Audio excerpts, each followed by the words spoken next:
ऐतिहासिक पहल, किन्नर समुदाय ने किया सर्व हिंदू महासंघ और सोशल क्रांतिकारी संघ के निर्णय का पूर्ण समर्थन। अत्यधिक बधाई राशि वसूलने पर लगी रोक, स्वागत योग्य, मंगलमुखी नैना देवी। कोटा शहर में मांगलिक अवसरों पर बधाई राशि के नाम पर होने वाली मनमानी और जबरन वसूली को रोकने के लिए सामाजिक संस्थाओं द्वारा शुरू की गई मुहिम को किन्नर समुदाय का समर्थन मिला है।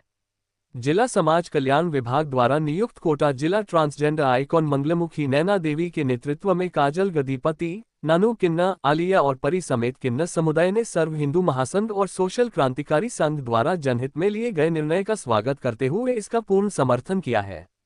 मंगलमुखी नैना देवी ने स्पष्ट किया कि 10 मई को नदी पार्क क्षेत्र कुन्हाड़ी स्थित किन्नर प्रमुख इंदुबाई के निवास पर दोनों संस्थाओं के पदाधिकारियों और शहर के सभी प्रमुख किन्नर गुटों की उपस्थिति में महत्वपूर्ण बैठक हुई थी, जिसमें बिना किसी दबाव के ऑन रिकॉर्ड सभी की सहमति से एक न्यायसंगत और सम्मानजनक राशि तय की गई थी। सकतपुर में हुई इस 3 घंटे की सकारात्मक चर्चा के बाद सर्वसम्मति से प्रस्ताव पारित कर तय किया गया कि विवाह, जन्मोत्सव और गृह प्रवेश जैसे अवसरों पर संपन्न उच्च वर्ग के लिए अधिकतम बधाई राशि 11,000 रुपये तथा सामान्य व मध्यम वर्ग के लिए अधिकतम 5,100 रुपये रहेगी। न्यूनतम राशि क्रमशः 5,100 और 1,100 रुपये निर्धारित की गई है। यदि कोई जजमान स्वेच्छा से अधिक देना चाहे तो वह स्वतंत्र है, परंतु किसी भी परिवार पर दबाव नहीं बनाया जाएगा। सोशल क्रांतिकारी संघ की ओर से एडवोकेट नरेंद्र डाबी की उपस्थिति में इस निर्णय का एफिडेविट सहमति पत्र तैयार किया गया, जिस पर तारा देवी, रीना दीदी, मनीषा बाई, ममता बाई, इंदु बाई और ज्योति बाई सहित 50 से अधिक उपस्थित किन्नरों ने हस्ताक्षर किए थे। किन्नर समुदाय की प्रतिनिधि और जिला ट्रांसजेंडर आइकॉन नैना देवी ने कुछ किन्नरों द्वारा बाद में किए जा रहे विरोध पर तीखी प्रतिक्रिया व्यक्त की है। उन्होंने कहा कि दोनों संस्थाओं को किन्नर समुदाय ने ही इस समस्या के स्थायी समाधान के लिए आमंत्रित किया था। आम जनता से 51,000 या 1 लाख रुपए जैसी भारी भरकम राशि मांगना और समाज में भय का माहौल पैदा करना कतई उचित नहीं है।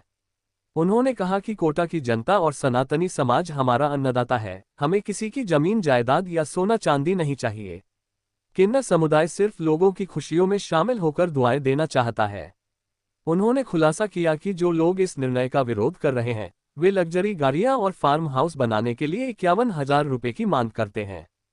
सरकार को ऐसे लोगों की आईडी की जांच करनी चाहिए, क्योंकि कई बहरूपिया पुरुष जिनके बाल बच्चे हैं, वे भी फर्जी किन्नर बनकर अवैध वसूली कर रहे हैं।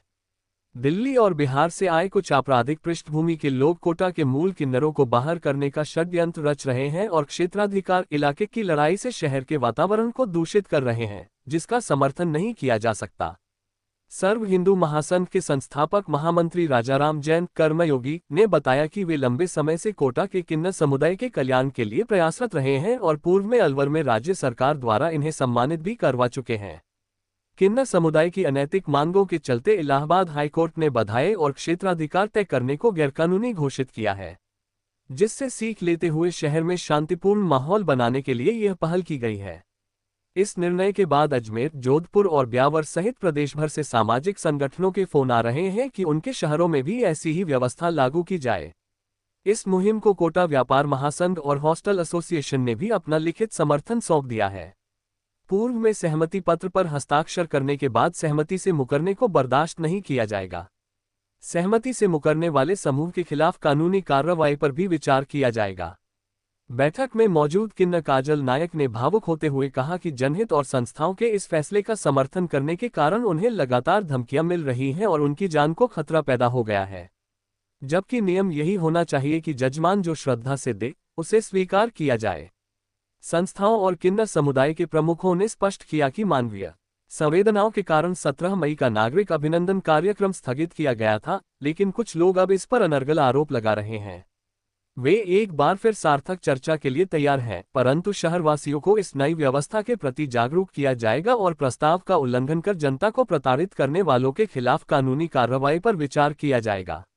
देखिए, कल की जो इन्होंने कॉन्फ्रेंस की थी, तारा बाई किन्नर, ममता बाई किन्नर, इंदु बाई किन्नर, शेफाली किन्नर, मनीषा किन्नर और रीना किन्नर द्वारा कल जो भी कॉन्फ्रेंस हुई थी, वो जो उन्होंने कहा है वो सरासर झूठ कहा है। 12 तारीख के दिन जो भी वहाँ पर बात हुई थी अध्यक्षों के बीच में, सर्व हिंदू समाज के जो अध्यक्ष हैं गोविंद नारायण जी, श्रीमान राजाराम जी, एडवोकेट साहब और सभी लोगों के साथ में जो भी बात हुई थी, वो सबकी मतलब सूझबूझ और सहमति से हुई थी।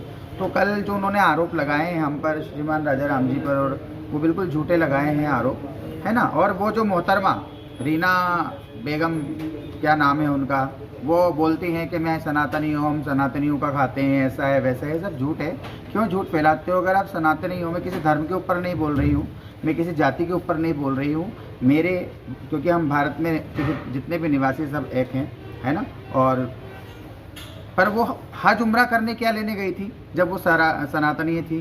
पहले तो वो किसी एक की हो जाए और उसके बाद में सनातनी का जो परचम है वो ले जाए, है ना।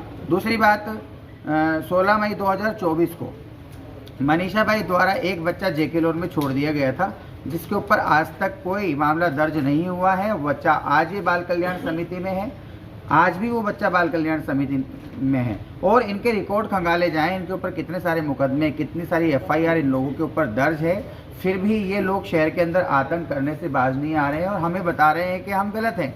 मैंने अगर रिपोर्टें दर्ज करवाई हैं तो सही पर करवाई है। आज भारत सरकार ने जो विधेयक 2026 का जो बिल पारित किया है ना, मैं उसके समर्थन में हूँ, मैं सरकार के समर्थन में हूँ। मैं जिला ट्रांसजेंडर आइकन होने के नाते सबसे पहले अपनी जांच करवाने के लिए तैयार हूँ।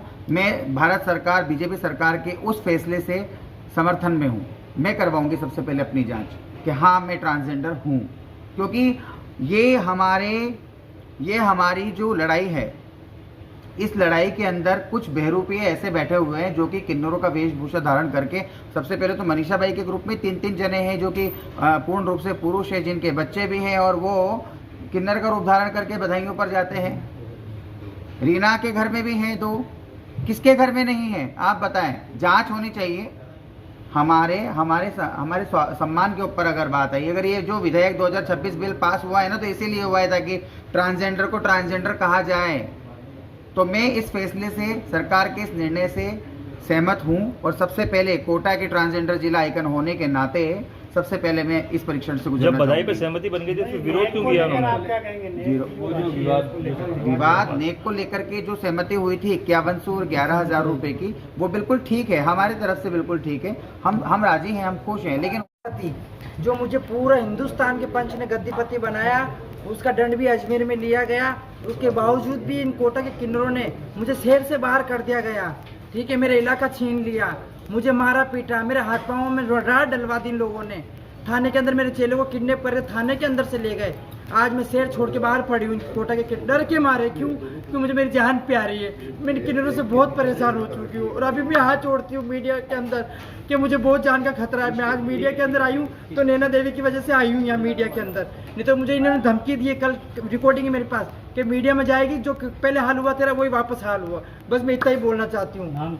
मेरा नाम काजल किन्नर मंगलमुखी।